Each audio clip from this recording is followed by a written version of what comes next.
A'udhu billahi minash shaitanir rajim. Bismillahir rahmanir rahim. Mes chers frères et sœurs, Assalamu alaikum wa rahmatullahi wa barakatuh. Dans la sourate Yusuf, verset 111, il est écrit لَقَدْ كَانَ فِي قَصَصِهِمْ عِبْرَةٌ لِأُولِي الْأَلْبَابِ. Dans leur récit, il y a certes une leçon pour les gens doués d'intelligence. Aujourd'hui, je souhaite donner nos félicitations à l'imam de notre temps pour la naissance de notre deuxième imam, l'imam Hassan ibn Ali alayhi salam. Allahumma salli ala Muhammad wa ala Muhammad.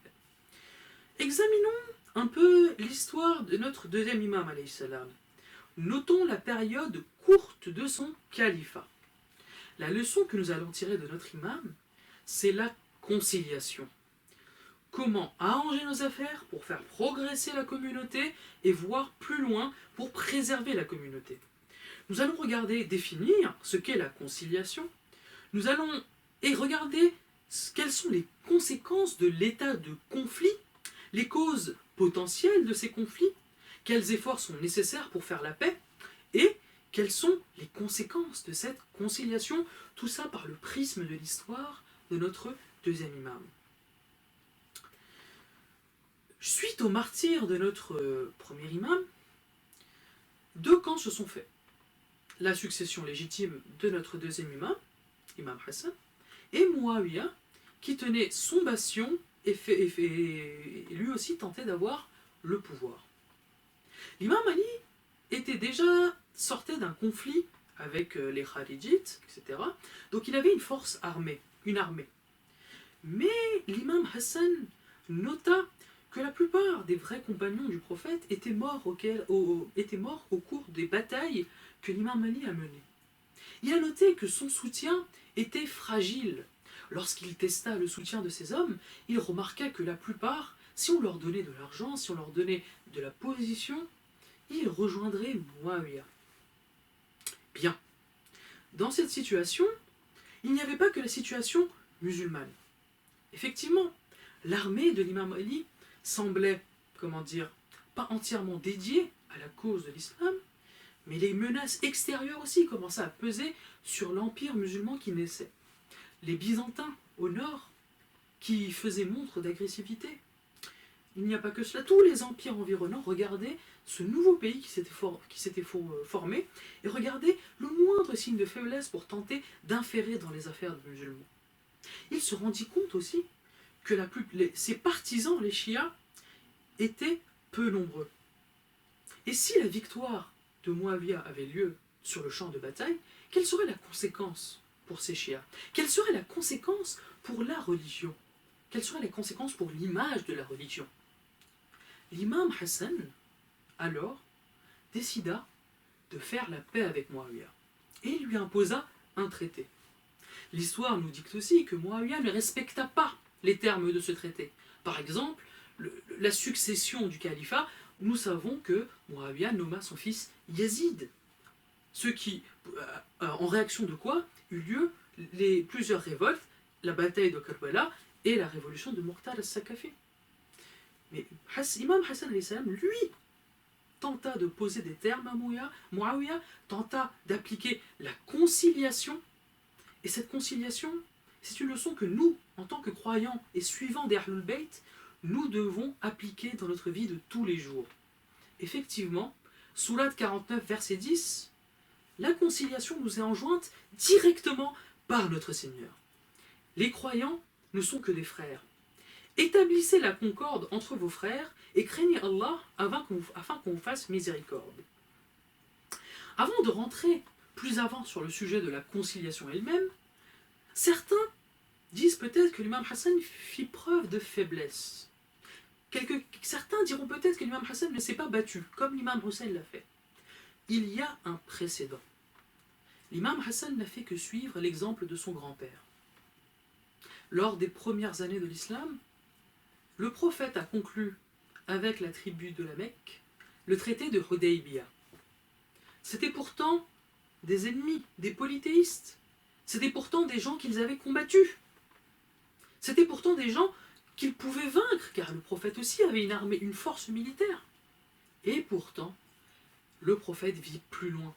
Il vit l'unité, il vit les affres de la guerre, et il proposa une paix Une trêve qui fut rompue malheureusement par l'autre camp, car le clan prophétique ne saurait contrevenir à sa parole. Maintenant, rentrons plus avant sur la définition de la conciliation. La conciliation désigne l'arrangement amiable auquel parviennent des personnes en conflit, au besoin avec l'aide d'un tiers. Il s'agit d'un mode alternatif, rapide et moins coûteux de règlement des litiges dont la nature ne présente pas l'engagement d'une procédure judiciaire. Ce sont des mots compliqués qui traduisent le fait que les parties s'arrangent à moindre coût, moindre ressources, en ayant à vue le futur. C'est-à-dire, regarder ce que leur coûte l'état de conflit et quels sont les avantages de faire la paix. Si nous regardons l'état de conflit, qu'il soit un état militaire, donc un conflit militaire, ou même un conflit, par exemple, familial, nous ne sommes pas des guerriers, nous vivons au jour le jour avec nos familles. Regardons alors l'état de conflit, quelles sont les conséquences qu'elles peuvent avoir. Si je suis en conflit avec mes parents, si je me dispute tous les jours avec eux, si je me bats tous les jours avec eux, quelles sont les conséquences sur l'environnement familial? Mes frères et sœurs qui me regardent me battre avec mes parents, que voient-ils? Ils voient quelqu'un qui se rebelle contre l'autorité de ses parents, ils sapent l'autorité de ses parents. Que voient les parents? Ils voient des enfants ingrats, des enfants qui ne sont pas reconnaissants, et ce, quel que soit le parti qui a raison. Nous discutons ici de l'état de conflit. Que voient les familles environnantes, les autres et les amis? Une famille désunie, une famille en discorde. Un conflit qui peut peut-être s'étendre chez les cousins, chez les tantes, chez les oncles. L'état de conflit se perpétue, il s'étend, il draine des ressources. Ce temps que vous passez à vous disputer, ce temps que vous passez à argumenter, ce temps que vous passez à fomenter, ce temps pourra être mieux utilisé ailleurs. Cette énergie mentale que vous consacrez à ces conflits familiaux, c'est une énergie qui pourrait être mieux utilisée ailleurs. Ce sommeil qui est troublé par les conflits que vous avez, cela pourrait être un sommeil paisible. L'état de conflit est un état qui draine le temps, l'énergie et les moyens de ceux qui sont en conflit. Et à la fin de ce conflit, une destruction est assurée. Effectivement, si la conciliation n'a pas lieu, reprenons l'exemple de notre famille, si l'enfant et les parents ne se réconcilient pas, un grand péché arrive alors. Ils se séparent. Il y a même des endroits, Inch'Allah, nous ne sommes pas comme ça, où nous voyons des parents abattre leurs enfants, des enfants abattre leurs parents. Quelle chose terrible est-ce là? Quelle chose terrible est-ce là? Quelle est la solution à ce genre de conflit? L'imam Hassan nous le montre. Notre saint prophète nous le montre. C'est la conciliation. Comment régler les conflits? C'est quelque chose qui est facile à dire. Arrête de te disputer avec ton voisin. Arrête de te disputer avec tes parents. Arrête de te bagarrer avec une personne qui t'a mal regardé, qui t'a mal parlé. C'est très facile à dire. Mais comment régler ces conflits? Tout d'abord, le bon sens nous dicte d'identifier la cause de ces conflits. Des causes personnelles, des causes étatiques, des causes monétaires, des causes religieuses. Si le conflit a lieu parce que nous reprochons quelque chose à quelqu'un, nous pouvons nous mettre à réfléchir. Est-ce que cette action que nous reprochons à cette personne a-t-elle des conséquences encore aujourd'hui sur nous? Quel est l'avantage de poursuivre ce conflit? Est-ce que moi, je ne suis peut-être pas hypocrite? Est-ce que je ne fais pas cette action que je reproche à l'autre? Cette réflexion est nécessaire, cette introspection est nécessaire pour résoudre le conflit, parce que si je me rends compte quels sont les avantages de poursuivre ce conflit, quelle est la cause de ce conflit, est-ce que ce conflit vaut encore le coup? Est-ce qu'il faut encore s'investir dans cette lutte?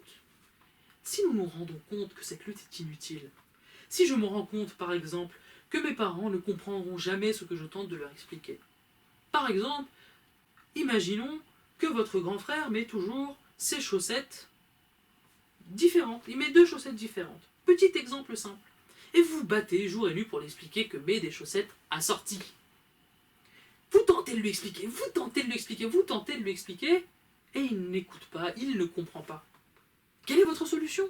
Continuez jusqu'à ce qu'il soit adulte, jusqu'à ce qu'il soit sur la tombe, et quand il sera mort, vous irez sur sa tombe et vous direz « Je savais que tu aurais dû mettre des chaussettes assorties !»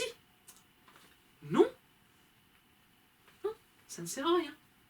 Arrêtez. La conciliation. Vous lui dites, finalement, tu mets des chaussettes qui ne sont pas assorties, c'est moche, les gens n'aiment pas ça, mais j'arrête de te le dire maintenant. Quel est le gain que vous allez faire? Vous arrêterez de vous disputer avec votre frère. Vous irez faire d'autres projets. D'ailleurs, la confrontation n'est pas toujours la meilleure solution pour apprendre une leçon. L'exemple en est une autre. Reprenons l'exemple des chaussettes. Si votre grand frère sort avec vous et soudain se rend compte que les gens rigolent en voyant ses chaussettes, eh bien, que verra-t-il? Que votre conseil était juste et véridique. C'est un exemple peut-être plus drôle que l'exemple de notre imam et de notre prophète, où les exemples étaient des exemples de situations de guerre. Mais parce que nous vivons dans une société qui est plus pacifique. Nous ne sommes pas en conflit. Nos conflits sont des conflits mondains, civils de tous les jours. Et c'est là où nous devons amener la conciliation. C'est facile à dire de reconnaître ses torts, de pardonner. Et même des fois, lorsque nous savons que nous avons raison, d'arrêter de combattre pour penser au futur. Effectivement, ici vous avez peut-être raison, mais ça ne sert à rien de combattre. Pardonner est un acte difficile. Passer à autre chose est un acte difficile. Si vous avez tort, il faudra faire face à la réalisation que vous avez tort. Si vous avez raison, il faudra peut-être faire face à la réalisation que votre interlocuteur ne vous écoute pas. Mais quel est l'intérêt de continuer le conflit? Finalement, dans bien des situations, interrompre le conflit est bien plus souhaitable que de le poursuivre. Nous avons le pouvoir de renforcer ou de détruire notre société par la conciliation. Je finirai, mes chers frères et sœurs, par une action simple. Si vous ne voulez pas vous arrêter les conflits, agir en tant qu'intermédiaire pour régler les conflits, n'empêchez pas ceux qui tentent de résoudre les conflits. Ne dites pas aux autres de ne pas intervenir dans des affaires. Effectivement, s'ils cherchent à les envenimer, là, vous intervenez, vous leur dites de ne pas le faire. Mais s'ils tentent de régler le problème, ne critiquez pas inutilement. Si un membre de votre famille se met à participer à des associations caritatives, il tente de régler des problèmes des autres, ne le critiquez pas. Laissez-le pratiquer la conciliation entre le riche et le pauvre. Laissez-le participer à ces actions caritatives. Ne lui dites pas, de toute façon, pour chaque pauvre que tu aides, il y en a 5 autres qui meurent. Non. Laissez-le faire sa bonne action. Et si par contre, vous voyez votre cousin, votre frère, votre ami effectuer une mauvaise action, enjoignez-le à arrêter. Enjoignez-le à arrêter d'embêter son ami. Enjoignez-le à arrêter d'abuser de ses prestations sociales. Enjoignez-le à la bonne chose. Pour cela, mes chers frères et sœurs, rappelez-vous que chaque compagnon, chaque ami, chaque créature de Dieu a des droits, que l'état de conflit n'amène rien de bon, que très rares sont les conflits dans lesquels s'investir est quelque chose de souhaitable. La plupart des conflits sont à éviter. Mes chers frères et sœurs, faites preuve de conciliation comme notre imam Hassan alayhi salam. Wassalamu alaikum wa rahmatullahi wa barakatuh.